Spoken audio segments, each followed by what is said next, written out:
Ya, halo teman-teman, balik lagi ke siaran kita di hari Selasa hari ini. Nah, sekarang kita masih ngomongin tentang self love juga. Nah, kira-kira kita bakalan ngebahasin self love-nya dalam hal apa? Itu ngomongin tentang belajar untuk berkata jujur gitu ya, baik untuk diri sendiri ataupun ke orang lain. Nah, sama kita akan ngebahasnya itu bersama dengan Kak Iis juga seperti minggu lalu, dan teman-teman yang belum nonton seri pertama, kedua, dan ketiga, teman-teman boleh banget nonton di YouTube-nya Perkantas Indonesia. Jadi teman-teman nggak akan ketinggalan untuk siaran-siaran sebelumnya kalau misalnya ada yang ketinggalan. Nah, buat teman-teman juga yang mau bahan presentasi dari Kak Iis juga, itu boleh. Nanti akan kami berikan di kolom deskripsi siaran ini untuk siaran hari untuk PPT siaran hari ini akan ada di deskripsi itu. Dan untuk siaran-siaran sebelumnya juga ada di deskripsi siaran sebelumnya juga. Nah, tanpa berlama-lama, aku akan memulai acara ini dan sebelumnya kita berdoa terlebih dahulu. Mari kita satu dalam doa. Tuhan, kembali di hadapan Tuhan, bersyukur kepada Tuhan untuk satu hari yang baru juga yang boleh kami nikmati, bahkan bersyukur juga untuk persekutuan melalui media online ini, kami boleh sama-sama hadir, boleh sama-sama mau belajar untuk mengerti, untuk mengenal diri kami lebih dalam lagi. Tuhan kiranya yang boleh menyertai, yang boleh memimpin siaran ini, baik media akan kami gunakan, baik itu komputer kami, ataupun handphone kami, bahkan internet yang kami gunakan juga, kiranya bagian ini juga boleh mendukung untuk setiap kami yang mendengarkan ataupun yang menyampaikan kebenaran firman Tuhan melalui siaran hari ini. Dan berdoa juga nantinya ketika Kak Is memaparkan dan kami yang mendengarkan, kiranya itu boleh sama-sama menikmati kebenaran firman Tuhan, kami boleh semakin mengerti akan diri kami boleh semakin juga melakukan kebenaran firman Tuhan di dalam kehidupan kami walaupun itu sulit. Tuhan kiranya juga yang boleh memimpin ketika firman itu ataupun presentasi KIIS juga boleh menegur kami, kiranya kami juga boleh menjadi pelaku kebenaran firman Tuhan. Menyerahkan segala sesuatu ke dalam tangan pengasihan Tuhan untuk 1 jam ke depan ini, kiranya Tuhan yang boleh menyertai, Tuhan juga yang boleh memimpin. Terima kasih ya Tuhan, dan nama Tuhan Yesus kami berdoa. Amin. Nah, sekarang aku akan memanggil Kak Iis yang akan menyampaikan pemaparan di hari ini. Ya, ini dia. Halo, Kak Iis. Halo, ya. Ya, tanpa berlama-lama, Kak, aku akan memberikan waktu ini kepada Kak Iis aku mau nyampein juga untuk teman-teman yang mau langsung bertanya itu juga boleh langsung ada di live comment. Nanti pertanyaan-pertanyaannya teman-teman boleh berikan di situ ataupun sharingnya teman-teman. Nanti akan dijawab oleh KI setelah 15 menit pemaparan ya Kak ya. Maksudnya satu segmen selesai nanti akan ada tanya jawab, nanti akan masuk ke segmen selanjutnya. Jadi teman-teman boleh langsung menuliskan pertanyaannya di kolom komentar. Oke, silakan Kak. Oke, baik. Terima kasih. Terima kasih Novi, terima kasih Bapak Ibu dan teman-teman yang ambil bagian di dalam acara ini. Hari ini kita akan kembali bicara tentang self love. Bagaimana kita mengasihi diri secara tepat. Nah, secara khusus tema hari ini, kita lihat slide. Saya siapkan slide dengan bagian ini. Self love, speak the truth in love. Berbicara kebenaran, sesuatu yang benar, jujur apa adanya, tetapi di dalam kasih. Ya, jadi bagaimana kita yang mengasihi diri secara tepat, kita akan berani atau akan bisa sekali untuk berkata apa adanya secara jujur, tetapi tentu saja di dalam kasih Tuhan. Jadi bukan ekspresi emosional, tetapi dengan kasih Tuhan. Dan saya mendasarinya dari Efesus pasal 14, Efesus 4 ayat 14 dan 15. Saya di dalam bagian ini saya ada kutipan, nanti boleh dipelajari. Nah, Efesus 4, 14, 15 ini ayatnya. Saya akan bacakan, Bapak Ibu teman-teman boleh menyimaknya. Dan saya berikan garis tebal atau kata-kata yang tebal maksud saya untuk kita bisa melihat lebih fokus.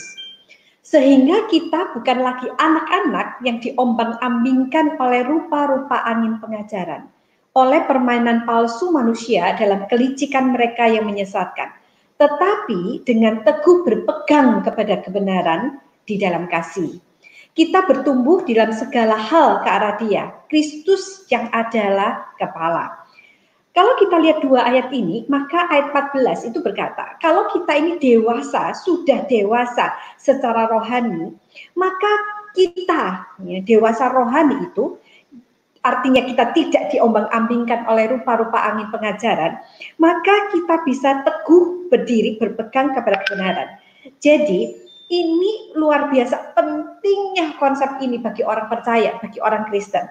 Terutama bagi remaja, pemuda, orang muda yang kaum milenial sekarang ini yang apa? Yang sedang mengalami bukan pemaparan ya, tetapi satu kondisi informasi yang sangat banyak, informasi yang sangat banyak yang kita terima itu akan memberikan seperti apa ya, kebanjiran lah ya gitu, limpah luar biasa informasi dalam diri kita dan pikiran kita.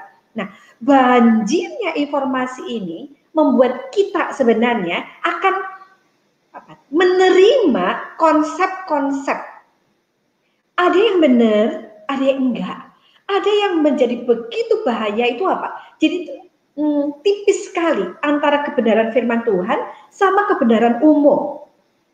Ada orang bertanya, waktu itu Novi sempat bertanya pada saya juga, bagaimana dengan quote-quote ya, atau kutipan-kutipan yang baik yang disampaikan oleh bintang film kah, pokoknya seleb lah gitu ya, selebriti itu nuliskan sesuatu, bagus nggak sih? Boleh, bagus saja. Tetapi ingat, kadang-kadang kebenaran itu yang kita tidak waspada bisa jadi itu tidak tepat betul dengan kebenaran firman Tuhan. Jadi itu apa? Itulah yang membuat saya rindu untuk menyampaikan ini buat Bapak Ibu, teman-teman semua.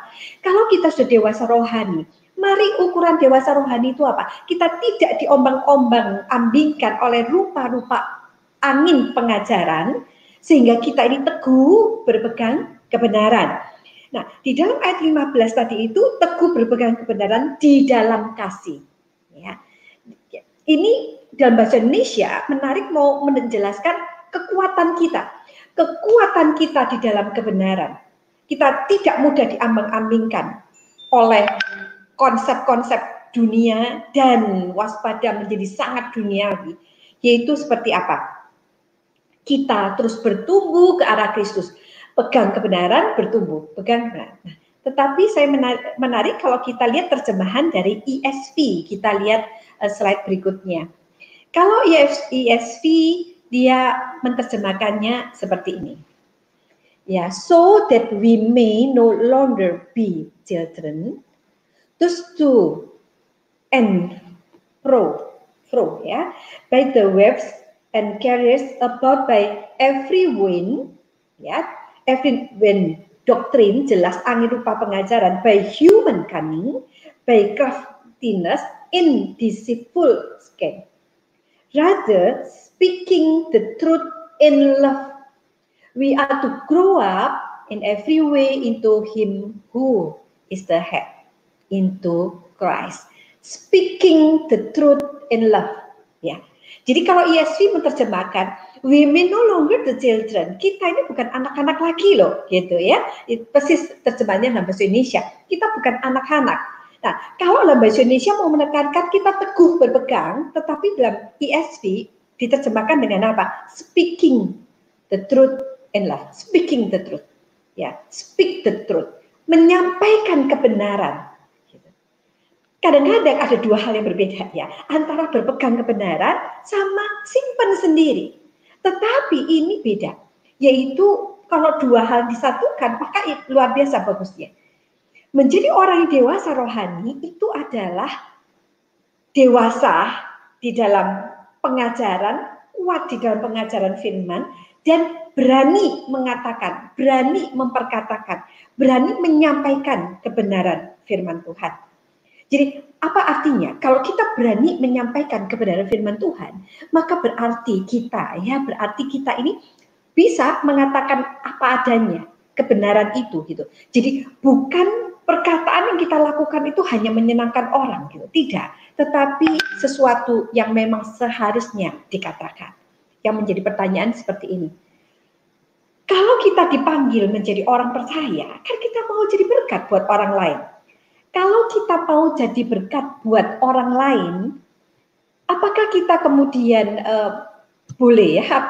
Apakah kita berarti bisa ngomong apa adanya, nanti tidak memikirkan perasaan orang? Tentu saja tidak demikian. Inilah yang akan kita pelajari secara teknis. Kalau konsepnya kita sudah kuasai, bahwa memang kalau kita dewasa rohani mestinya berani berpegang, sudah berpegang kepada kebenaran, dan mestinya bisa mengkomunikasikan, berkata kebenaran. Cuman supaya kita berbicara kebenaran tidak justru menjadi batu sandungan, nah kita mesti belajar teknisnya seperti apa. Mari kita kembali ke slide. Di dalam slide ini saya kutip yang lalu ya. Jadi ini saya ingin mengkaitkan dengan self love itu seperti apa. Self love itu berarti menghargai kesejahteraan diri kita, kebahagiaan diri, berusaha memenuhi kebutuhan diri. Sekali lagi, tidak mengorbankan kesejahteraan diri untuk hanya menyenangkan orang lain. Dan berusaha menerima apa yang seharusnya diterima. Ya, itu konsep ya pada Selasa yang lalu. Dan sekali lagi saya ingin ingatkan, ini loh self love, yaitu menghargai diri sendiri. Kenapa? Karena kita dikasih oleh Tuhan, karena kita dihargai oleh Tuhan, karena Kristus sudah mati buat kita. Jadi kita berharga di mata Tuhan. Mari garis bawahi bagian ini. Tuhan lihat kita berharga. Kita harus melihat diri kita berharga, karena Tuhan itu menghargai kita. Tuhan mengasihi kita sampai apa? Sampai mati di kayu salib.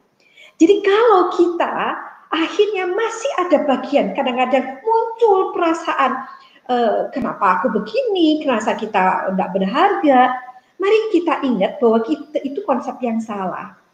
Mungkin kita, sangat mungkin kita punya pengalaman buruk di masa lalu, atau kita merasa produk dari keluarga di masa lalu membuatku begini, misalkan begitu ya. Jadi misalkan aku dari keluarga yang sering mengabaikanku, karena sering diabaikan, aku di rumah nggak kerasan, maka akhirnya aku keluar rumah. Ketika keluar rumah, akhirnya aku ketemu dengan teman-teman yang kacau-kacau. Ketika teman-teman kacau-kacau, akhirnya aku menjadi kacau-kacau. Suka nyontek lah, suka bolos sekolah, misalkan gitu. Akhirnya berdampak akhirnya kita tidak serajin orang lain. Misalkan semacam itu. Kalaupun ada produk yang salah di masa lalu, maka Alkitab dengan jelas mengatakan Tuhan mati buat kita apa? Tuhan mengasihi kita kapan? Saat kita berdosa. Itu Roma 8 ayat 5 itu luar biasa jelasnya itu. Roma 5 ayat 8 itu jelas sekali. Jadi akhirnya kita harus mengasihi kita sendiri dan menghargai diri kita. Dan saya mencatat yang kemarin, yaitu ini catatan yang ingin kita memberi perhatian tentang self love. Kita lihat slide berikutnya. Di dalam slide ini saya ingin menandaskan ini. Next. Berikutnya, seorang yang bisa mengasihi diri sendiri dengan cara tadi itu ya, dengan tepat membuat kita menjadi pribadi yang bahagia. Kenapa? Kita menjadi pribadi yang bahagia karena rendah hati. Kita tidak perlu menilai dan dinilai orang lain. Karena kita adalah kita, setiap orang itu unik di hadapan Tuhan dan di hadapan sesama. Dan setiap orang yang mampu menghargai kekurangan dan kelebihan diri sendiri dengan baik, saya ulangi dengan baik, ia akan mudah menghargai kekurangan dan kelebihan orang lain. Dan ini kuncinya, ini tema utamanya kita, yaitu apa? Inilah dasar hidup asertif dengan batasan yang tepat. Ini ya, jadi ada dua kunci yang akan kita bahas hari ini, yaitu tentang asertif. Bagaimana kita bisa berbicara dengan asertif? Apa adanya, dengan jujur, dan yang kedua ada batasannya. Kapan kita boleh berbicara sesuatu, kapan tidak. Nah itu batasannya mana? Nah itu akan kita bahas ya. Nah kita lihat slide, seperti apa pribadi yang asertif itu. Menurut Ratus, orang yang asertif adalah orang yang mengekspresikan perasaan. Ini mari lihat kuncinya, dengan sungguh-sungguh, berani menyatakan kebenaran, dengan apa? Ini kuncinya, yaitu tidak menghindar, tidak menghina, tidak mengancam, ataupun meremehkan orang. Dan kalau menurut Iriani, orang yang asertif itu mampu menyatakan perasaan dan pikiran-pikirannya dengan tepat, jujur, tetapi ini tanpa memaksakan pendapat pada orang lain. Jadi akhirnya kita lihat di sini pribadi asertif itu berbicara tentang aku, tentang diriku, tentang perasaanku, sungguh-sungguh kita ngomongnya. Dan kita menyatakan apa yang kita pikirkan, yang kita rasakan, tetapi tidak menghina orang. Gitu. Jadi akhirnya kuncinya apa ini? Karena pribadi asertif itu akarnya self love yang menghargai diri, maka ketika kita menghargai diri, kita bisa menghargai orang lain. Jadi waktu kita cerita pendapat orang lain dan kita berkata, aduh, sorry ya, aku nggak setuju. Saya tidak setuju pendapatmu. Waktu kita nggak setuju, kita nggak perlu mengancam orang. Nggak perlu gini, aku nggak setuju, pendapatmu jelek banget, misalkan, nggak perlu seperti itu. Kenapa? Gitu. Kenapa nggak setuju? Iya, kembali lagi. Asertif adalah pribadi orang yang bicara kebenaran di dalam sebuah relasi. Nanti kalau sampai Tuhan pimpin di satu waktu, di satu momen, Tuhan ingin kita menyatakan kebenaran firman Tuhan, mengabarkan Injil Tuhan, maka kita pun menyatakan berita kebenaran. Jadi tidak memaksakan orang untuk terima Tuhan Yesus, enggak. Tetapi lebih kepada apa? Kita men-sharingkan kesaksian hidup kita tentang pengalaman bersama Kristus. Nah, pengalaman bersama Kristus itulah yang kemudian kita sharingkan. Itu loh kebenaran, begitu. Jadi sekali lagi, seperti definisinya Iriani, tidak memaksakan orang. Dan itu pun menjadi satu strategi pelayanan kita, penginjilan kita sampai sekarang. Yaitu kita menyatakan kebenaran, firman, kebenaran Injil, dan biarlah Roh Kudus bekerja sampai pada waktunya orang itu bisa menerima Tuhan.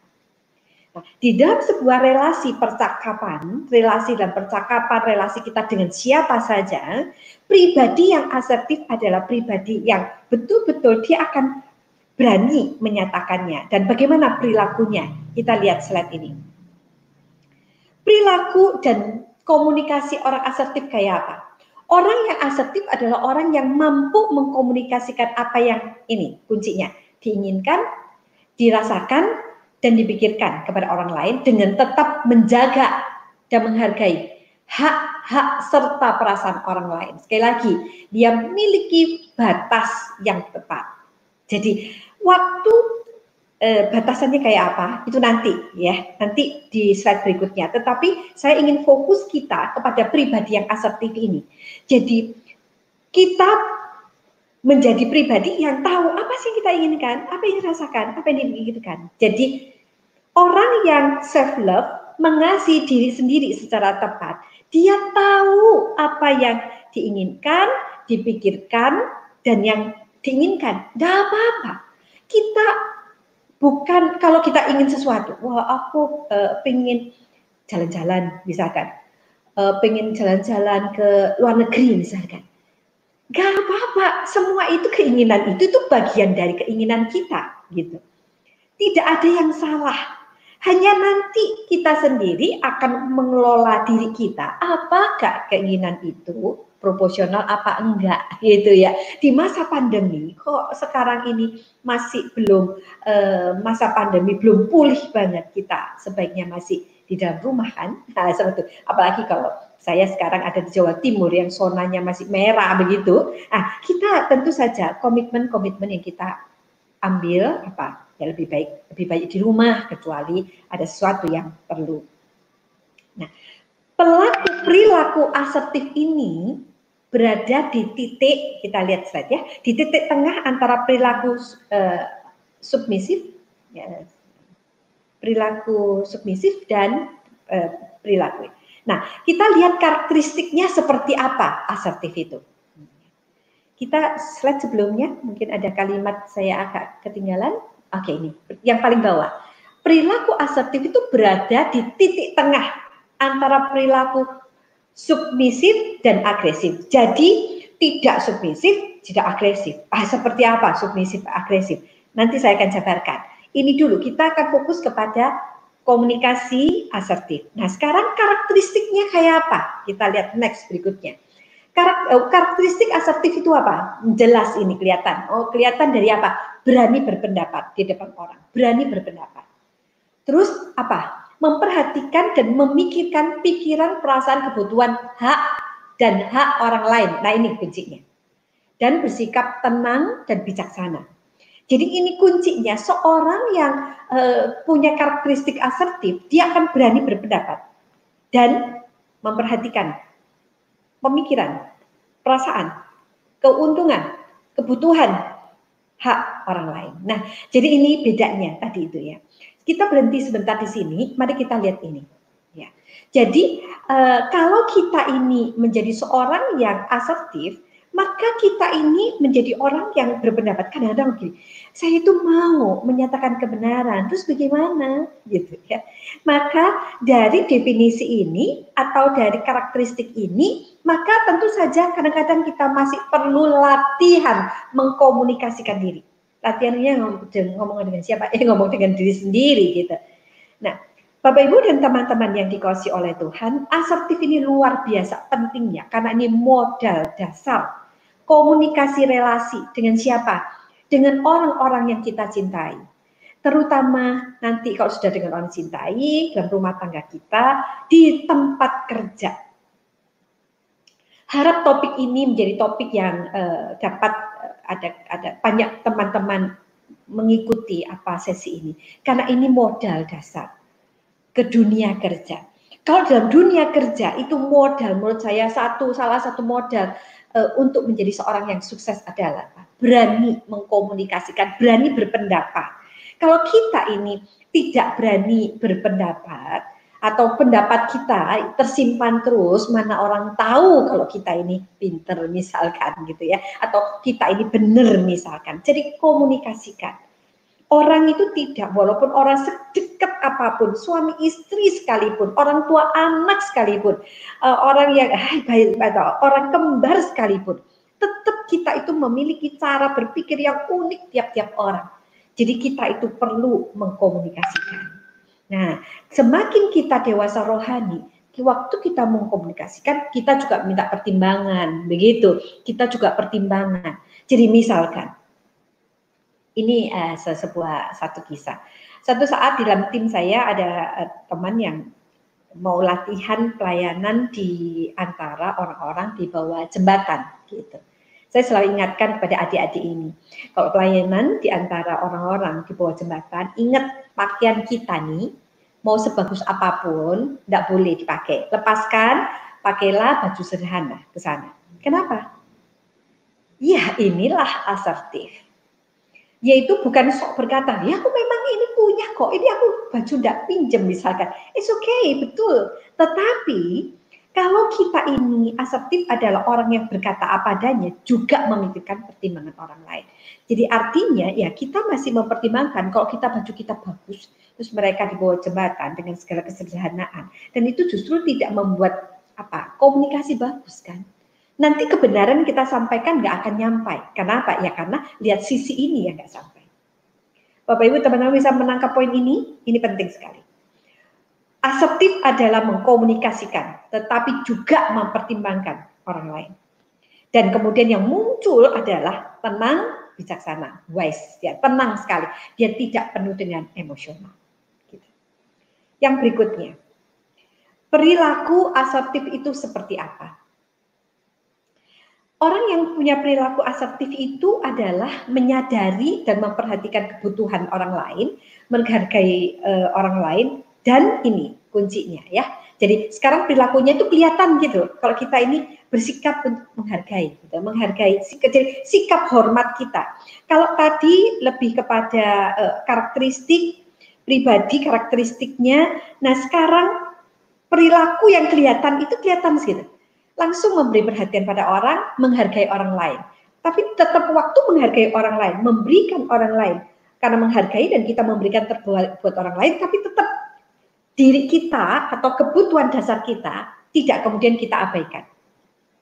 Lebih menekankan penyelesaian masalah secara efektif. Ini kuncinya ya, perilaku ini.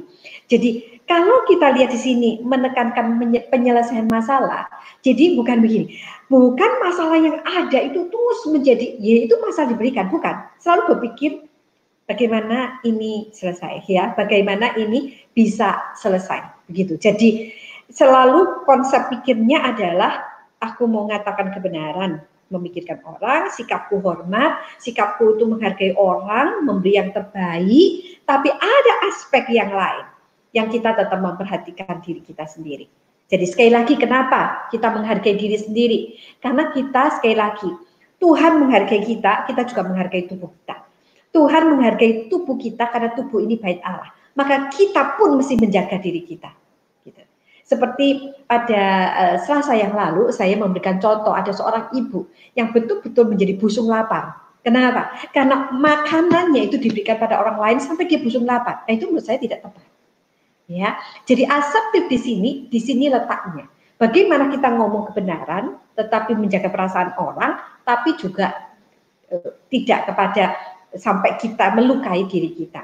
Misalkan gini ya, kita ini menghargai orang gitu, kemudian tetapi kemudian kita mesti menghormati orang, kita sampai sedemikian merendah-rendahkan diri gitu. Ya tentu saja tidak demikian ya, tidak asertif itu. Nanti kita lihat itu submisif ya, submisif, submisif.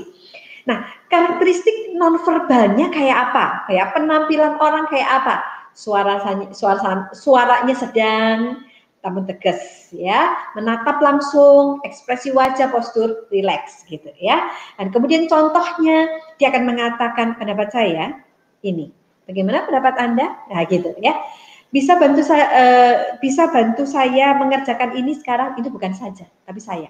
Bisa bantu saya mengerjakan ini sekarang? Jadi minta tolong atau apa? Ini pendapatku, pendapatmu. Jadi benar-benar tidak ada sesuatu yang salah kalau kita punya pendapat, ya. Tidak ada yang salah kalau kita ini berpendapat. Jadi apapun pendapat kita nggak apa-apa. Apapun kalau kita rasa minta tolong, ya minta tolong begitu.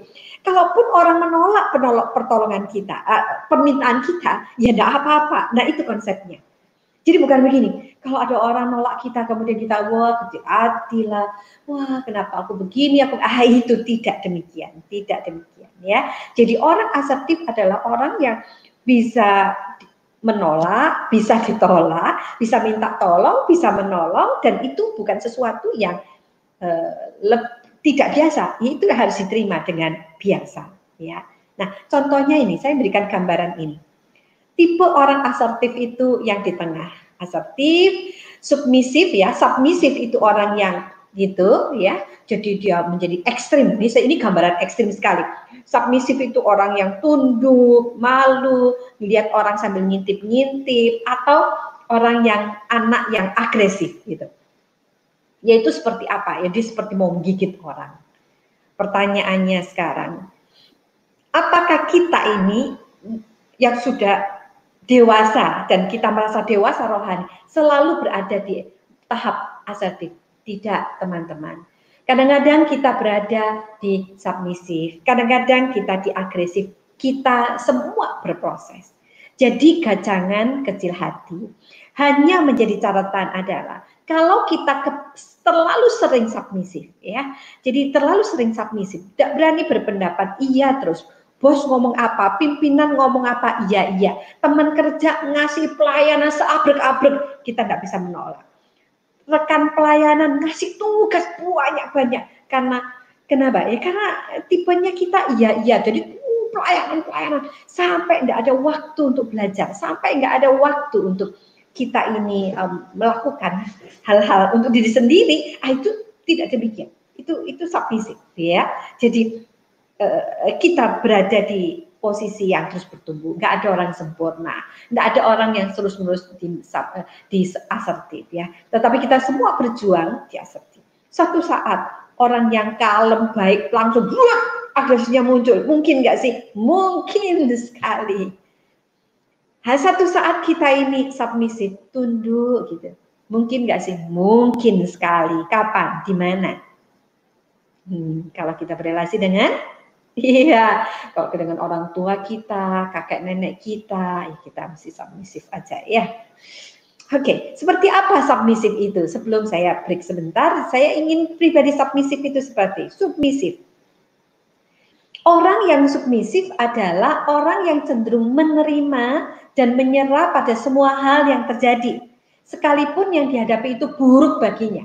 Mereka tidak mampu mengatakan tidak pada kondisi yang seharusnya menyatakan tidak.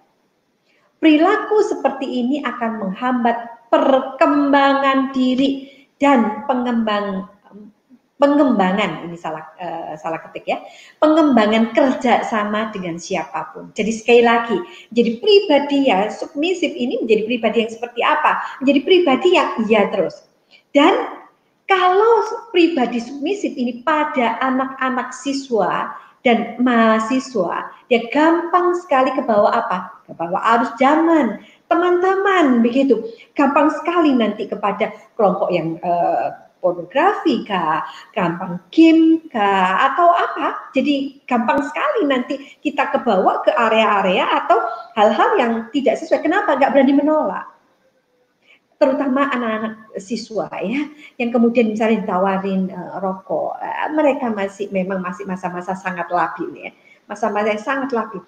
Masa-masa yang sangat labil itu di usia antara 9 ya, Bapak Ibu teman-teman yang sudah punya putra, 9, 10, 11 itu ada masa-masa labil. Memang labil yang pada masa labil yang kalau krisis yang saya gunakan istilah krisis ya, krisis itu anak umur 6,5, 7 itu krisis pertama. Yang kedua itu 9, 10, 11. Kenapa? Karena itu masa perubahan-perubahan. Dan kalau anak-anak SMP, anak-anak yang kita layani SMP, kalau teman-teman pendengar di sini adalah ada mahasiswa dan TPS, ini menjadi penting sekali. Mereka tipe orang yang sangat mudah sekali mengiyakan, tidak berani menolak. Dan karena tidak berani menolak, tanda kutip, lama-kelamaan, akhirnya itu apa? Akhirnya kita kebawa. Dan kalau kebawa menjadi hal serius di kemudian hari. Dan yang berikutnya, slide berikutnya, sikap kalau submisif seperti apa? Cenderung tidak fokus pada diri sendiri, tidak pada perkembangan diri sendiri, pengabaian kemampuan diri dan mengikuti keinginan orang. Nah ini jurusannya, submisif ini keinginan. Orang ngomong apa, ya sudah ikuti aja. Mau kemana, ya ikut saja. Terutama di daerah-daerah misalkan kayak kota besar gitu. Nah itu teman-teman, atau misalkan kayak di Bali gitu ya, di wisata atau di kota besar Surabaya, Jakarta atau kota besar yang lain, maka akan banyak sekali arus pengaruh itu luar biasa. Itu sebabnya selalu kita merindukan kita sendiri menjadi pribadi yang asertif dan kita juga menolong orang lain menjadi pribadi yang asertif, tidak menjadi submisif seperti ini. Nah, kalau ini konteksnya di dalam dunia kerja submisif, tadi itu yang saya sebutkan. Kalau kita berada di dunia kerja semacam ini, ya akhirnya kita apa? Ya kita akhirnya terus dikasih tugas-tugas dan tidak berani membantah dan tidak bisa mengatakan tidak. Nah itu nanti sekali lagi rugi dengan diri sendiri. Sebelum lebih jauh, mungkin karena waktu, saya akan berhenti dulu sampai sini. Oke, mungkin Novi ada komentar atau sesuatu? Ya, thank you Kak buat kesempatannya. Kita boleh tanya dulu. Ada satu pertanyaan sih sebenarnya dari Kanando. Nih aku kasih tahu dulu ya pertanyaannya. Ini dia nanya gini, bagaimana cara menghadapi orang-orang yang mempertahankan jati diri pribadinya dengan cara menjatuhkan atau menjelekkan orang lain? Ini kayak di dunia kerja ya berarti ya? Ya. Oke, bagaimana? Itu dilihat dulu. Motivasi dibalik itu apa? Motivasinya apa sebenarnya? Apakah kalau itu di dunia kerja ada strategi kayak politik seperti itu? Kenali. Kalau ternyata itu teman kerja, ya teman kerja saja dengan komunikasi semacam itu, ya kita sendiri mewaspadai. Sambil mewaspadai ini ada apa dan yang bagaimana, gitu. Maksudnya pribadi ini mau apa, gitu di balik itu, gitu.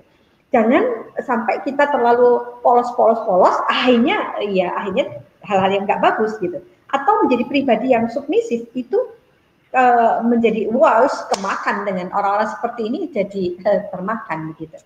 Nanti saya akan lihat, saya akan bahas berikutnya, itu adalah tipe orang agresif. Itu seperti apa? Ya. Nanti saya akan bahas setelah ini. Iya, tapi kan aku punya pertanyaan satu lagi, ini pertanyaan aku sih. Ini kan kakak dari ngebahas tentang di dunia pekerjaan gitu, gimana kita jangan sampai submisif, jangan sampai agresif juga, maksudnya kalau bisa di tengah-tengah dalam konteks pekerjaan. Tapi kalau misalnya dalam dunia sehari-hari kan sebenarnya ada juga kita yang kayak gimana ya, kita mau ngomong jujur nih, rupanya itu menyakiti orang lain. Nah itu gimana, kan nggak semua orang bisa menerima apa yang kita omongin.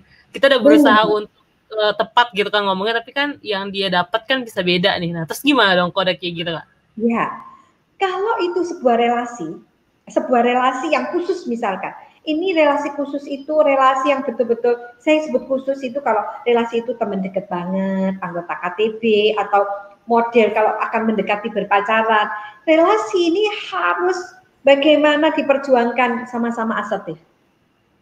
Jadi belajar, gitu, belajar mengkomunikasikan walaupun tuh kita ngomong dia nggak senang sama kita, tetapi karena relasi ini ada relasi yang harus dijaga secara berkualitas, maka kejar itu poinnya, tetap asertif. Tetapi kalau relasi kita sehari-hari kita dengan orang yang kita ketemu hanya 1-2 kali di tengah jalan atau say hi saja, ya sudah kita nggak usah. Kalau dia tidak senang ya kita nggak usah ngomong. Tetapi tadi Novi, saya tadi kutip, kalau relasi di keluarga orang tua anak, ya, kemudian santar saudara, ini betul-betul kita perlu hikmat.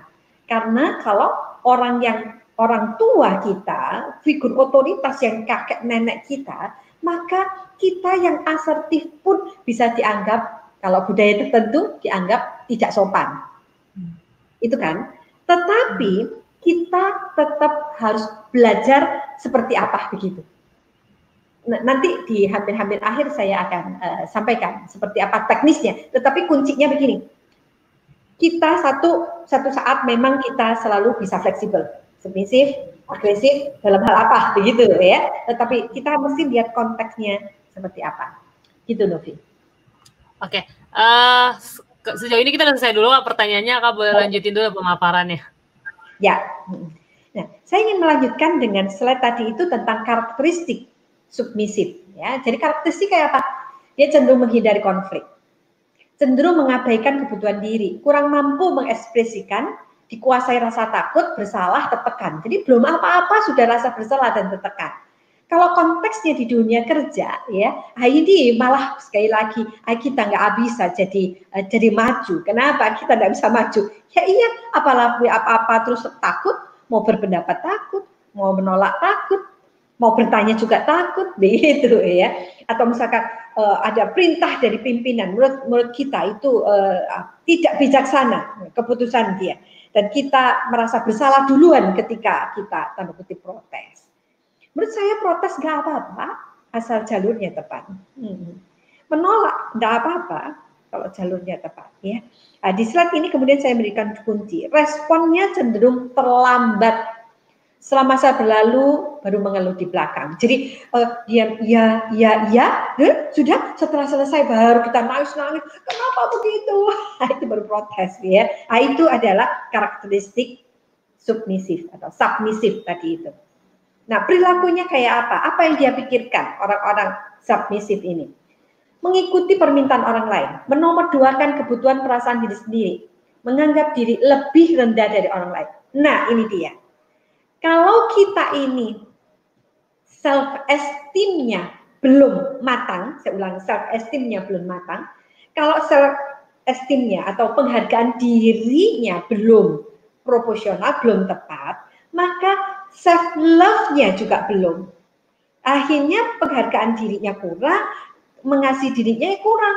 Jadi kalau mengasihi kurang, jadi merasa diri rendah. Kok melihat orang kita merasa orang itu kok lebih pintar, langsung diem, gak berani berpendapat. Gitu kenapa? Ya aku nggak bisa, aku lebih rendah gitu.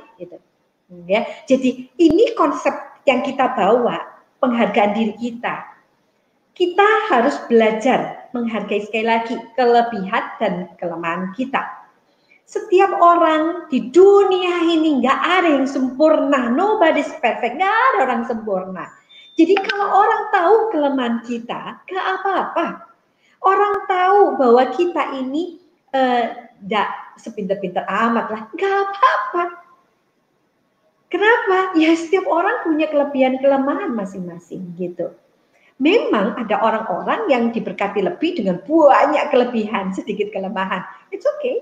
Tiap orang punya bakatnya, talentanya. Kita harus paham, tiap orang itu diberikan bakat, talenta, kesempatan, uang lebih banyak. Tanggung jawabnya di depan Tuhan lebih besar daripada kita yang punya biasa-biasa saja. Seperti itu sebenarnya. Jadi it's okay gitu. Kita harus melihat diri kita.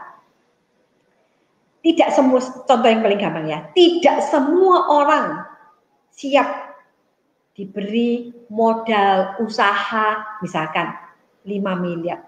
Tidak semua. Ada orang-orang yang nggak siap dikasih 5 miliar tuh bingung ini bagaimana mengelolanya. Yang paling gampang masukkan deposito gitu ya. Tetapi ada orang yang memang punya kemampuan gitu. Ada orang punya kemampuan dan dia bisa mengelola itu dengan baik.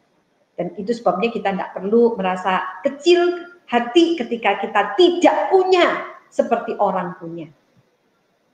Apa yang menjadi pemikiran orang-orang dengan pemikiran submisif ini? Mereka pikirnya itu saya tidak boleh menyakiti atau membuat orang lain marah. Saya harus mendapat persetujuan dari orang lain. Ini loh cara berpikir ini. Membuat kita tidak berani berpendapat. Kenapa? Karena selalu berpikirnya tentang, ya apa orang lain? Nanti membuat marah gimana? Yang menjadi masalah, orang-orang punya pemikiran submisif ini biasanya ya, produk dari rumah. Misalkan, jangan sampai membuat orang kecewa loh ya. Nah itu kalimat-kalimat mama atau papa. Dan kalimat-kalimat ini kadang-kadang menjadi kalimat yang tidak disadari, itu menanamkan sikap yang submisif sama orang.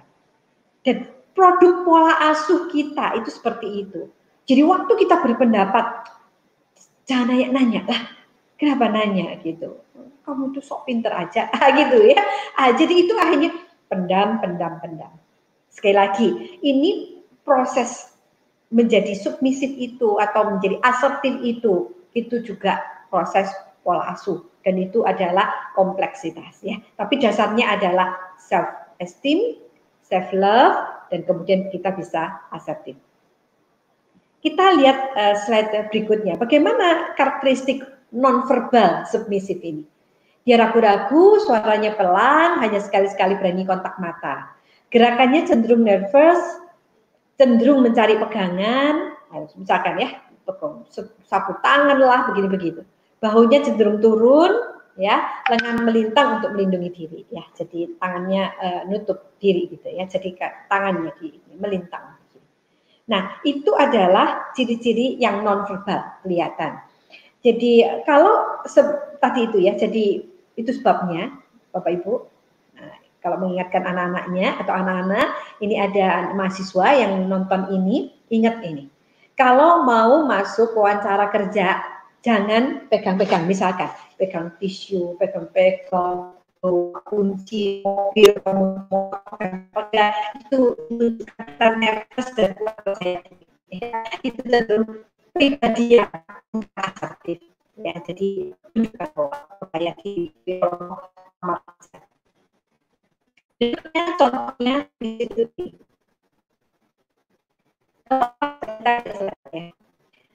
Ini hanya pendapat saya kok. Tapi apa bisa seperti itu ya. Jadi maaf mengganggu waktu Anda, maaf ya, berulang-ulang maaf gitu. Oh kalau itu pendapat Bapak ya saya akan ikut aja, gitu ya. Jadi itu contoh-contoh ini. Oh ya sudah ikut ya. Jadi ragu-ragu sekali, nggak mau, tapi terserah. Ingat teman-teman, ini kalau dalam dunia kerja tunjukkan bahwa kamu tegas, bisa mengkomunikasikan. Tetapi sekali lagi ingat, kita selalu berada di sebuah tempat dan konteks peran itu harus jadi catatan kita, ya. Jadi kalau kita dalam konteks dunia kerja bukan ngikut-ngikut gitu. Kalaupun kita setuju, baik Pak, saya setuju. Nah gitu. Kalau enggak, Oke Pak, saya akan pertimbangkan. Jadi, tetapi di situ kelihatan sekali kuncinya itu di dalam ketegasan kita menyampaikannya. Nah, sebelum lebih jauh, saya ingin kita lihat ini. Seperti apa yang kontras yang lain, yaitu tipe agresif, ya. Yaitu apa? Orang dengan tipe agresif cenderung tidak memikirkan kepentingan orang lain. Yang menjadi perhatian hanya kepentingan dirinya dan berusaha seluruh keinginannya dapat terwujud. Sikap dan perilaku ini bertolak belakang dengan sikap dan perilaku submisif. Jadi kebalikan dari submisif itu agresif. Jadi mereka cenderung bersikap otoriter dan suka memerintah. Nah, ini tadi yang saya ingin katakan kalau pertanyaan Nando tadi. Nah, kalau orang itu menjelek-jelekkan, ini apa? Apakah ada main politik tertentu? Tetapi kalau ternyata dia memang cenderung menjadi orang agresif, dia akan menggunakan semua cara untuk apa? Mewujudkan maunya. Nah, itu. Jadi tipe agresif gitu. Bisa jadi muncul seperti itu, ya. Jadi teman-teman, ini seringkali terjadi. Saya mikir, wah ini tipe agresif itu karena tipe pimpinan-pimpinan. Tidak selalu, tidak sekali. Orang agresif itu bisa dalam konteks tertentu memang dia sengaja memilih sikap itu untuk menghadapi klien, customer, atau stafnya tertentu. Itu bisa jadi sikap pilihan. Tetapi kalau sikap ini lahir, saya ulangi, lahir dari perasaan kurang percaya diri karena merasa diri tidak layak lah, kita itu tidak merasa orang atau self love-nya tidak terlalu sehat kah? Kalau itu yang terjadi, maka muncul agresif itu sebenarnya ya di balik semuanya itu menutupi rasa kurang percaya dirinya. Nah, itu terjadi ya. Jadi kita lihat konteksnya, Kita tidak boleh menghakimi orang, inti bisa jadi itu sebuah sikap pilihan, tetapi kalau itu terus menerus seperti itu, bisa jadi akarnya dari sana. Ya. Mereka cenderung akan bersikap otoriter dan suka memerintah. Nah, karakteristiknya seperti ini. Karakteristik agresif adalah memang apa adanya. Kita lihat sebenarnya. Apa adanya, dia akan terbuka, dia akan cenderung memaksakan kehendak. Jadi dia terbuka, dia cenderung memaksakan kehendak. Diikuti rasa marah, mudah menyalahkan, cenderung menyerang dan menjatuhkan orang. Sikapnya seringkali menimbulkan ketegangan, rasa sakit, cemas, bersalah pada orang lain. Sekali lagi, ini konteksnya apa? Kalau konteksnya dunia kerja, ada orang yang memilih dengan sikap seperti itu. Ya, jadi dia memimpin dengan cara seperti ini, ya, memimpin dengan cara bahwa dia menggunakan cara-cara semacam ini. Nah, kalau itu cara yang digunakan, ya, cara-cara yang digunakan, ya itu sebuah pilihan kan, ya, sebuah pilihan. Tentu saja menurut saya bukan pilihan yang baik. Tetapi sekali lagi, kita tidak tahu konteksnya. Kadang-kadang di dalam model kepemimpinan ini dibutuhkan di sebuah tempat atau konteks tertentu yang dianggap perlu, ya. Sekali lagi, kita mesti tahu konteksnya ada di mana. Kalau relasi pacaran, salah satu pasangan selalu agresif, oh itu perlu didoakan sekali lagi. Apakah betul dia teman hidup yang tepat untukmu? Seperti itu. Kalau akhirnya, kalau masih PDKT ya, kalau sudah menikah ya lebih banyak berdoa supaya menolong bagaimana dia. Kalau konteks papa mama, papa misalkan dengan latar belakang militer, kadang-kadang itu kebawa dan sedikit seperti itu. Kita anak-anak, cucu misalkan harus terbuka untuk menerima bagian-bagian ini, ya. Jangan sampai, maksud saya kita yang berelasi jangan sampai kita jadi terluka. Kalau kita sendiri terluka, kita sendiri yang akan rugi dengan diri kita sendiri kalau itu, ya. Dan saya teruskan dulu perilaku agresif seperti apa. Perilakunya itu mengutamakan, tadi itu kelihatan sekali selalu mengutamakan kebutuhan, kepentingan dan perasaan diri sendiri, mengabaikan orang lain. Menggunakan segala cara, perhatikan, verbal, non-verbal untuk mencapai tujuan. Misalkan dengan kata-kata dan sikapnya sinis, ya, misalkan wajahnya itu menunjukkan sinis. Apa yang dipikirkan orang agresif ini? Apa pemikirannya? Kita lihat slide berikutnya. Dia selalu berpikir begini. Next. Saya harus dapat mencapai tujuan. Saya harus membuat orang lain mengikuti pendapat saya, apapun caranya. Jika perlu dengan suara keras, nada kasar, mata melotot, atau menunjuk-nunjuk. Jadi orang agresif itu berpikir bahwa seperti ini. Contoh perilakunya yaitu dengan berkata, kerjakan saja sendiri. Bodoh, gitu ya. Jadi itu adalah sebuah kalimat-kalimat supaya orang itu gerakkan. Sekali lagi kita lihat konteksnya. Kenapa ada orang seperti ini dan seperti ini, itu adalah ada konteksnya. Bisa jadi itu dalam kondisi bahaya misalkan. Waktu dia pikirkan ini kondisi bahaya, jadi ayo cepat sekarang kerjakan atau ayo lari misalnya seperti. Nah, kalimat-kalimat itu bagian dari apa? Ya, satu itu memang satu cuil bagian dari sikap agresif. Tetapi sekali lagi itu sudah sesuai dengan konteksnya seperti apa, ya. Nah, saya berhenti di sini. Saya ingin merangkumkan dulu apa yang kita bahas ya.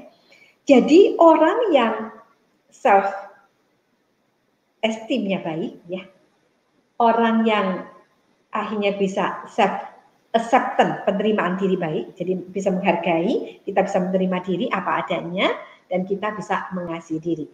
Mengasihi diri itu berarti yang kita bahas hari ini, berani berkata kebenaran. Kenapa? Karena semua itu ada batasnya. Saya mengatakan kebenaran karena sadar, aku ada batas, orang punya batas. Batasan ini yang kita hargai. Dan karena punya batasan, kita bisa menyampaikan. Tidak menjadi submisif, tunduk terus, tidak juga menyerang terus. Tetapi menjadi pribadi asertif. Ya. Saya berhenti dulu sebentar di sini. Ya, bagaimana, Novi?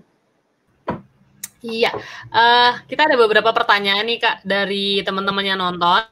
Aku akan kasih beberapa pertanyaan dulu ya. Ada 2 pertanyaan. Pertanyaan pertama itu adalah dari Ellen Rafitri. Bagaimana cara menghadapi adik-adik yang submisif, dan satu lagi agresif dalam suatu keluarga, di mana orang tua tidak terlalu memperhatikan perasaan mereka, agar mereka bisa menghargai diri sendiri dan orang lain. Jadi ini agak bertentangan ya. Aku kasih satu pertanyaan lagi. Ini dari Medi, dia bilang, aku bertanya bagaimana cara mengatasi pribadi yang submisif. Karena pribadi tersebut yang membuat mental saya menjadi lemah. Oh, berarti dianya nih, Kak. Oke. Kenapa menjadi lemah? Mungkin gregetan terus. Mungkin gregetan terus. Betul, menghadapi orang submisif itu bisa membuat gregetan. Gregetan bagi kita yang mau kerja cepat. Kenapa? Karena iya, pendapatmu apa? Ya sudah ikut aja. Waduh, kadang-kadang bisa gemes memang gitu. Ya, bagaimana kita menolong dengan teman tadi ya, pertanyaan pertama yang keluarga yang satu submisif, satu agresif gitu. Itu kan 2 orang ya, bagaimana? Dan yang ketiga bagaimana? Ini saya bahas di slide-slide berikutnya. Boleh saya teruskan dulu, Novi? Oh iya, boleh. Oke, berarti ini pertanyaannya dijawabnya pendingnya nanti dulu ya, Kak, karena akan menjawab di segmen selanjutnya. Oke. Oke ya, boleh ya. Oke. Ini saya ingin teruskan dengan bagian ini. Kita lihat slide berikutnya. Ada 3 prinsip kalau menjadi pribadi asertif seperti apa. Nah, 2 penanya yang terakhir ini, mari kita lihat ini ya. Jadi 3 prinsip itu adalah kecakapan berkata tidak dan minta tolong. Kecakapan mengekspresikan perasaan positif negatif dan kecakapan melakukan inisiatif dan memulai pembicaraan baru. Jadi akhirnya ini yang saya ingin jawab. Bagaimana kalau orang itu ditolong supaya dia tidak submisif? Maka dia cek dulu teman nih adik itu untuk bereskan dengan diri sendiri. Kalau dia masih tidak percaya diri untuk menjadi pribadi yang asertif, jadi berat. Jadi runtutannya tolong dia untuk bisa menghargai diri sendiri, dia bisa percaya diri, dia bisa mengasihi diri. Baru latihan. Ini 3 prinsip ini kecakapan. Berarti karena kecakapan sebuah bagian keterampilan. Latihan untuk mengatakan tidak. Tidak, saya tidak mau. Minta tolong, begitu. Jadi yang agresif juga sama tadi itu. Bagaimana keluarga ini terus agresif? Karena keluarganya agresif, maka katakan untuk berkata tunduk untuk belajar minta tolong. Orang agresif maunya semua orang nurut dan dia mulai belajar mengatakan minta tolong. Jadi dari dua penanya itu harap terjawab dari slide ini. Jadi latihan untuk mengatakan tidak, yang satu latihan minta tolong. Slide berikutnya. Ada 3 kategori asertif. Yaitu apa? Penolakan. Ucapan menolak secara halus. Halus dalam arti bukan marah-marah. Jadi maaf, saya tidak mau. Gitu. Mau ditawarin apa? Maaf, saya tidak mau. Begitu. Atau pujian, yaitu mengekspresikan perasaan positif yang menunjukkan sikap menghargai. Ya, jadi pertama nolak, 2 pujian. Ya, jadi menunjukkan sikap menghargai, menyukai. Jadi misalnya, aduh aku suka loh kamu, aku suka rambutmu, aku suka bajumu, aku suka makanan yang kau buat. Gitu. Jadi itu adalah asertif, bukan diem saja, begitu. Diam-diam saja, seneng nggak seneng diem aja, tidak begitu. Tetapi ngomongin pujian-pujian. Dan yang ketiga itu permintaan, minta tolong, tanpa tekanan, menekan dan memaksa. Nah, kembali kepada 2 pertanyaan terakhir.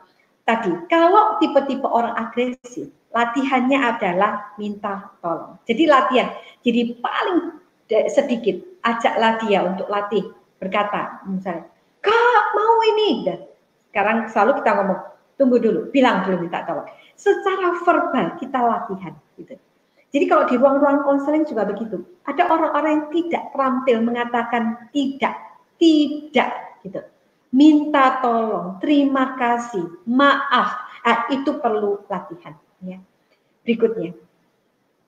Nah ini, apa modal untuk menjadi asertif? Yaitu batasan. Tadi saya ngomong batasan.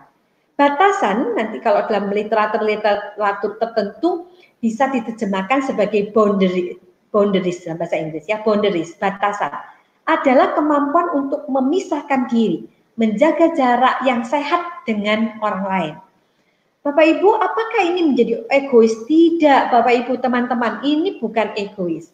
Ini adalah kita menanggung beban masing-masing. Kita harus bertanggung jawab terhadap diri kita sendiri. Jadi orang yang punya batasan itu bukan egois, tetapi orang yang bertanggung jawab terhadap diri sendiri dan membiarkan, mengizinkan orang lain punya tanggung jawabnya sendiri. Jadi saya ingin kembali ke slide ini.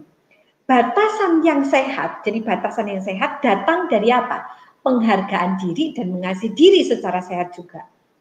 Batasan berbicara tentang siapa saya, apa yang saya suka, apa yang saya inginkan, dan ini kuncinya, tanggung jawab saya. Ini batasannya. Batasan. Jadi kalau seperti rumah ada batasannya, semua ada batasannya ya, dan rumah ada batasan. Orang kalau mau masuk rumah kita ya mesti ketuk pintu dulu. Orang yang mau masuk kamar kita ya ketuk pintu dulu gitu. Batasannya itu. Jadi setiap orang punya batasan. Nah, seperti apa? Batasan seperti apa? Mari kita lihat ini. Menemukan nilai dan batasan, yaitu pertama masalah intelektual. Jadi kita punya hak memiliki pemikiran, pendapat sendiri. Seperti orang lain juga punya, kita juga punya. Kedua, masalah perasaan. Kita hak memiliki perasaan tertentu pada suatu tertentu seperti orang lain. Misalkan, kita punya hak untuk merasa susah, gitu ya. Susah, kecewa ketika harapan tidak terjadi. Misalnya seperti orang lain juga punya hak. Jadi kalau aku sedih sekarang ini nggak apa-apa. Kita merasa tidak suka, tidak apa-apa. Tiap orang punya haknya. Aku suka, tidak suka, itu kita punya haknya. Kita masing-masing ya. Kita punya perasaan kita sendiri, tidak apa-apa. Begitu. Dan kita juga menghargai perasaan orang lain yang suka, tidak suka. Begitu. Ketiga, ini adalah batasan masalah fisik. Kita berhak memiliki, kita berhak memiliki ruang bagi kita sendiri seperti orang lain. Nah, fisik ini juga berkaitan, kita punya hak menjaga jarak dengan orang lain. Jadi misalkan ada orang yang Kalau sebelum pandemi ya, sebelum pandemi, ada orang kalau ngomong dekat sekali begitu. Dan kita ada orang yang nggak merasa nyaman dengan kalau orang itu dekat, apalagi kalau lawan jenis begitu ya. Jadi kita punya hak untuk menjaga jarak. Nah, konteks ini juga kita punya hak, punya ruang sendiri, punya kamar sendiri, punya meja belajar sendiri. Itu sebabnya Bapak Ibu, jika ada di sini, ada Bapak Ibu alumni yang punya anak, maka itu baik loh. Anak-anak punya mejanya sendiri. Itu melahirkan sikap punya batasan. Ini bagianku. Sehingga kalau anak punya meja, punya meja belajar sendiri, atau nanti punya almari sendiri, maka dia harus bertanggung jawab terhadap mejanya, terhadap almarinya. Itu latihan asertif. Dan itu kadang-kadang jarang dibahas. Dan ini menjadi penting sekali. Berikutnya yang keempat. Masalah sosial. Berhak memiliki, kita itu semua berhak memiliki teman dan memiliki kegiatan sosial tertentu seperti orang lain gitu. Jadi kita punya hak, orang lain juga punya hak. Yang kelima, masalah rohani. Kita berhak atas keyakinan iman sendiri seperti orang lain juga. Dan nah di sini ya letaknya. Kalau kita ini merasa punya hak dengan keyakinan, maka kita juga memberikan orang lain hak untuk keyakinan imannya sendiri. Tetapi bukan berarti karena kita ini, wah kita asertif maka kita itu imanku, tidak. Sebagai panggilan orang percaya, maka panggilan Tuhan jauh lebih tinggi daripada norma sosial dalam etika asertif kita. Tetapi tetap kita perlu lakukan men-sharingkan kebenaran firman Tuhan dengan cara asertif, tidak melampaui batas, tidak memaksakan orang. Dan di dalam bagian ini, di slide ini, bagian yang terakhir, mengetahui batasan dan menerapkan adalah dua hal yang berbeda. Tidak kaku, tidak terlalu lentur, jangan terlalu kaku dan lentur. Kita perlu hikmat Tuhan dan kejujuran di hadapan Tuhan. Ya, saya kira ini pembahasan. Tinggal slide berikutnya, tips perilaku asertif yang Bapak Ibu dan teman-teman bisa membacanya di dalam PPT ini. Tetapi saya berhenti sebentar dulu di sini sebelum kita akan kembali kepada Novi, karena waktunya sudah 1 jam. Bagaimana Novi? Iya, nggak apa-apa sih Kak kalau kamu mau lanjutin, karena tuh tadi aku lihat tinggal 3 slide terakhir. Kakak mau lanjutin dulu atau gimana? Baik. Kalau gitu saya lanjutkan ya, slide terakhir. Baik, kalau begitu bagaimana tipsnya? Jadi kalau gitu tips perilaku asertif. Maka yang pertama, kalau kita sekali lagi kita perlu melatih diri sendiri. Kita perlu melatih orang lain, terutama adik-adik rohani kita. Kita perlu latih dengan cara apa? Tentukan sikap yang pasti berdasarkan batasan kita tadi, batasan tadi. Apakah kita setuju atau tidak setuju? Jika kita belum yakin dengan pilihan kita, ambil waktu untuk berpikir. Jadi ketika asertif itu kan bilang tell the truth ya, mengatakan kebenaran. Waktu kita ini belum atau menyatakan sesuatu kita belum mantap, jangan dulu, kita ambil waktu dulu. Kedua, berikan penjelasan atas penolakan Anda secara singkat. Jadi kalau kita nggak setuju, bilang tidak karena, gitu ya. Penjelasannya jangan terlalu panjang lebar, tapi yang penting logis, ya. Ini asertif. Bukan begini, aku enggak mau, pokoknya tidak, itu tidak. Asertif itu memberikan penjelasan, tapi singkat. Itu kedua. Ketiga, gunakan kata-kata yang tegas, katakan tidak untuk penolakan. Justru buruk, misalkan, contoh buruk, sepertinya saya kok kurang setuju ya. Tapi bagaimana ya? Itu yang tidak jelas, itu membuat orang juga bingung. Keempat, pastikan sikap tubuh kita mengekspresikan bahasa yang sama dengan pikiran dan verbalitas kita. Seringkali orang tanpa sadar menolak permintaan orang lain dengan sikap yang bertolak belakang. Misalkan sambil tertawa-tawa, aduh enggak lah. Kita enggak sambil ketawa. Ya enggak mau, tapi sambil ketawa-ketawa. Itu membingungkan orang. Ya. Dan yang keenam, yang berikutnya, yang kelima, gunakan kata yang tegas tadi itu. Keenam, kita jika berhadapan dengan seseorang yang terus-menerus mendesak, padahal kita terus berulang menolak, maka alternatif sikap yang kita lakukan adalah mendiamkan, mengalihkan pembicaraan, bahkan menghentikan percakapan. Jadi benar-benar kita mesti tunjukkan dengan tegas. Slide berikutnya, yang ketujuh, tips yang ketujuh. Gunakan kata tegas, tidak perlu meminta maaf berlebihan. Kita harus minta maaf, tapi tidak boleh berlebihan. Jangan ya, maaf ya, aduh maaf ya, itu tidak perlu. Bukan asal ya. 8, jangan mudah merasa bersalah. Jangan mudah merasa bersalah. Kita tidak bisa bertanggung jawab untuk terus-menerus menyenangkan orang, membahagiakan orang. Tidak. Kita tahu batasnya.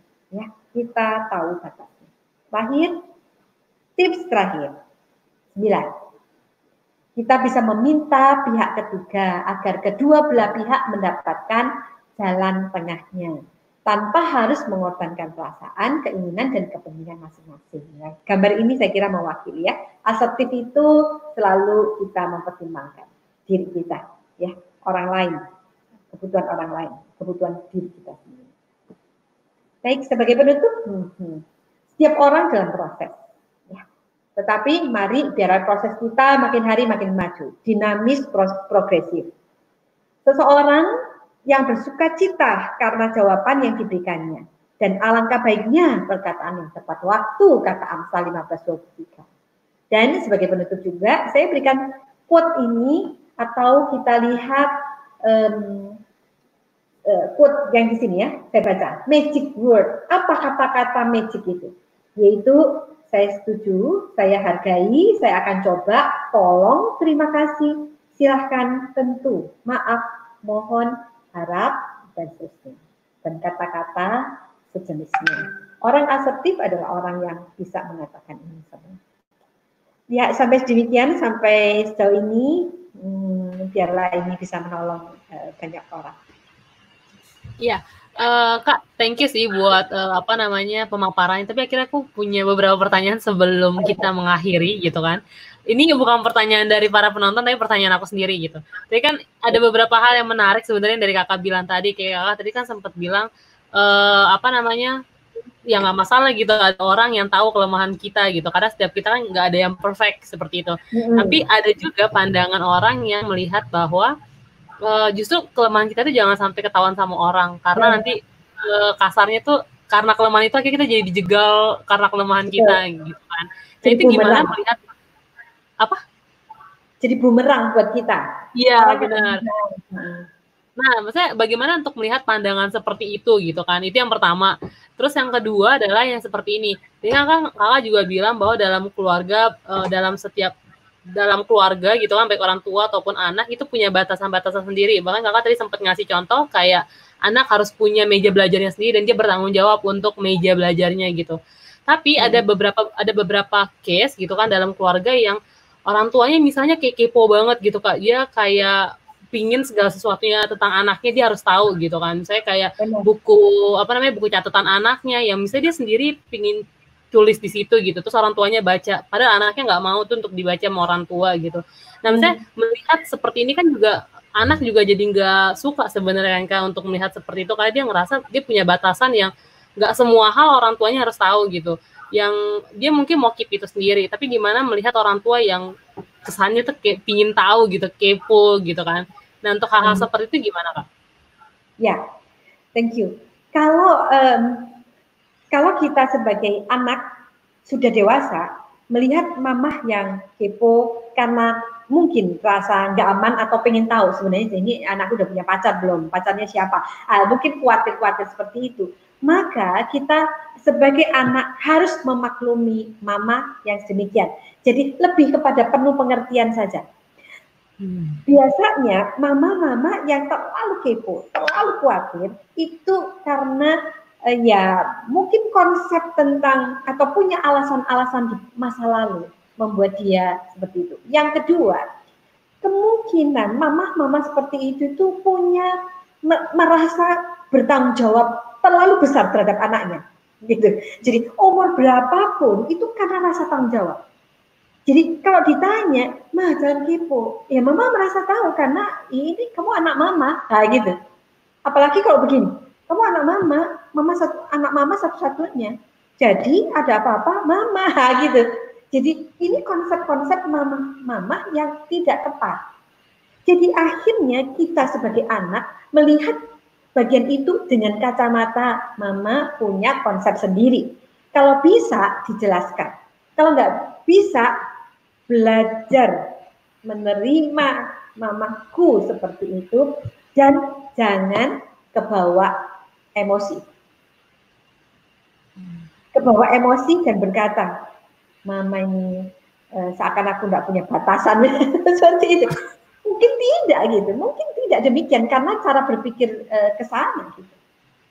Dan yang tadi yang Novi bilang ya, kalau tadi konteksnya keluarga papa mama dan ada batasan gitu kan ya, batasan itu perlu dikembangkan dan akhirnya supaya anak berkembang dengan batasan yang baik, yang tepat batasan itu. Tetapi yang perlu menjadi catatan juga, kalau akhirnya terlalu dini diberikan tanggung jawab dan batasan, memang jadi seperti ada keterpisahan ada orang tua dan anak. Jadi karena ada keterpisahan, maka itu jadi sama-sama tanda kutip nanti relasinya malah hilang gitu.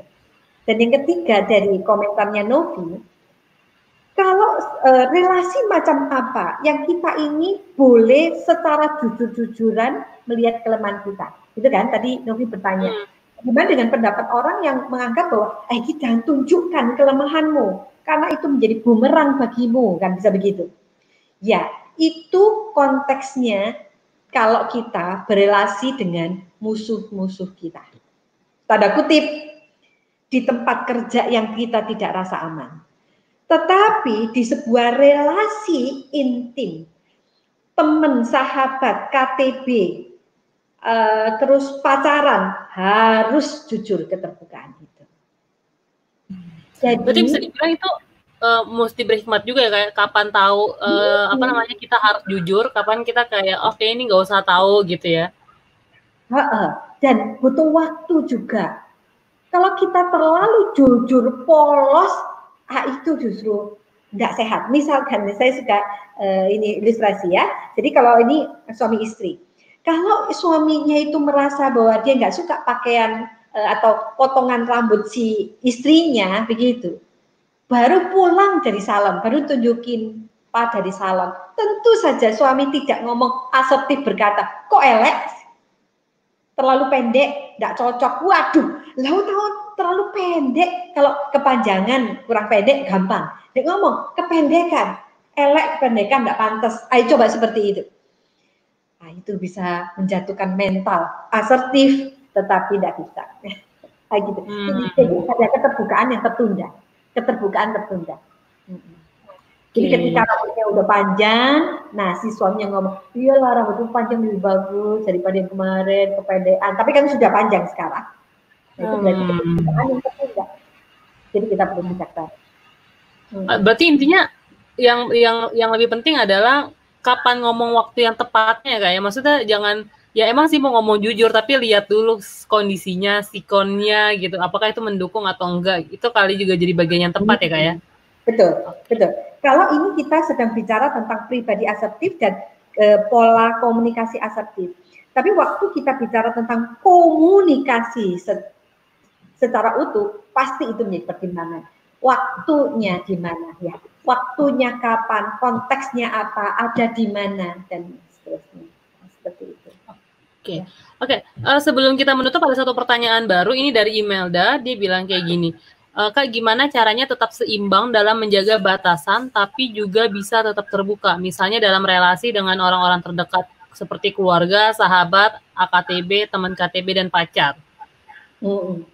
Batasan antara... Mungkin tadi kakak sempat bilang ya, kita harus terbuka, tapi ada batasannya gimana gitu? Ya, tadi akhirnya batasannya di dalam konteksnya. Jadi artinya adalah kita sendiri motivasi dasar kita ini jujur, terbuka gitu. Jadi motivasi dasar itu dulu. Jadi tiap kita perlu mengembangkan diri menjadi pribadi yang asertif, yang terbuka, yang mau jujur. Telling the truth, betul-betul aku mau, cuma ini bukan saatnya atau apa gitu. Nah, seringkali kalau kita sendiri sedang punya masalah, kita kalau gregetan, ya kita cenderung menjadi agresif. Kalau melankolis kita muncul, melankolisnya kita cenderung submisif. Ya lah sok sukamu, kemudian kita akhirnya sensitif, tersinggungan, nangis. Itu jadilah ekstrim ini. Dan kita berada di dinamika ini. Tetapi dalam dinamika model apapun harus kembali kepada konsep asertifnya. Jadi asertif tetap menjadi dasar, tetap menjadi tujuan, tetap menjadi perjuangan kita.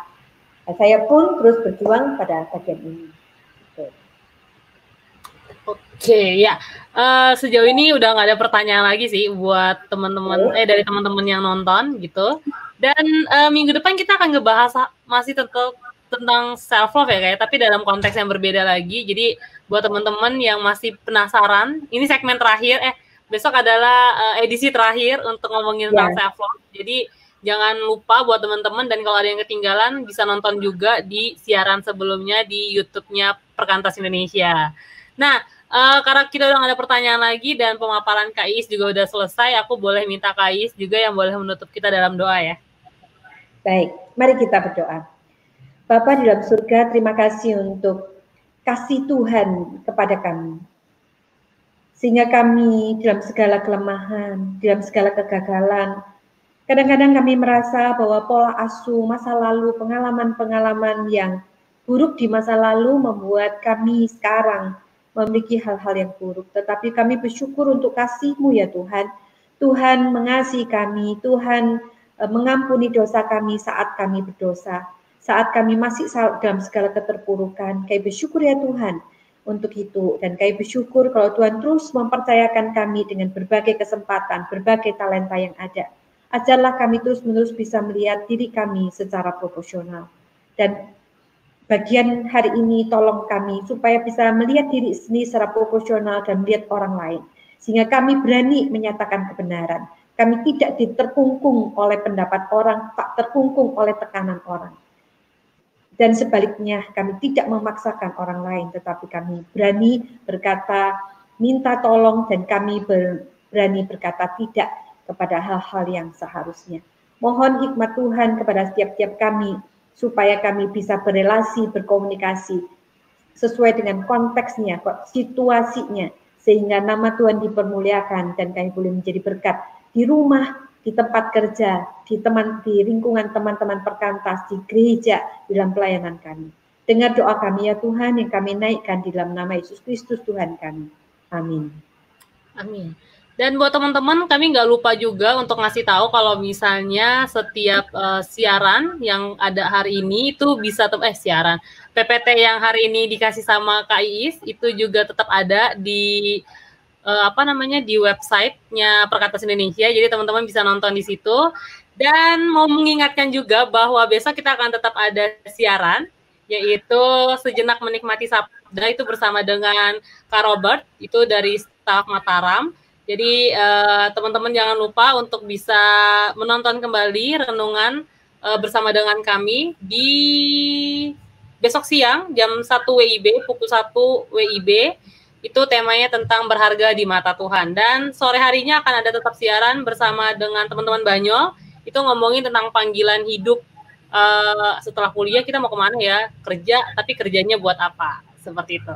Nah, saatnya aku dan Kak Iis untuk undur diri dari layar kaca teman-teman. Dan sampai jumpa di minggu depan di waktu yang sama. Bye-bye!